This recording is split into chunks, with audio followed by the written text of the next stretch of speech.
Eh oui, je sais Pikachu, t'as pas envie de tourner, c'est de l'esclavagisme. Mais les abonnés ont envie d'une partie 2. Alors on va faire une partie 2, d'accord? Les liens entre la mythologie japonaise et Pokémon.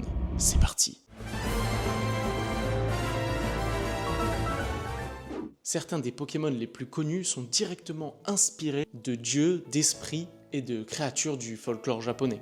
Pokémon mélange aventure et créatures mignonnes. Mais derrière, on retrouve encore des références à la mythologie japonaise. Dracofeu, le dragon mythologique. Dracofeu ressemble à un dragon occidental, mais son rôle rappelle les dragons asiatiques, liés aux cieux et aux éléments. Dans la mythologie japonaise, les dragons contrôlent le climat et symbolisent la puissance naturelle. Dracofeu, c'est cette force venue du ciel. Ronflex, l'esprit de la montagne. Ronflex peut sembler juste comique, mais il rappelle des esprits liés aux montagnes et à la nature. Des créatures gigantesques, paisibles mais impossibles à déplacer. Une force naturelle qu'on ne peut pas ignorer. Mewtwo, l'humain qui joue aux dieux. Mewtwo représente un thème très présent dans la mythologie japonaise, le danger de défier l'ordre naturel. Créer la vie artificiellement est un tabou spirituel. Mewtwo n'est pas un monstre, c'est une existence qui souffre d'avoir été créée contre les lois de la nature. Groudon, la divinité de la terre. Groudon ressemble aux divinités primordiales liées à la terre. Dans la mythologie japonaise, certaines divinités ont façonné le monde.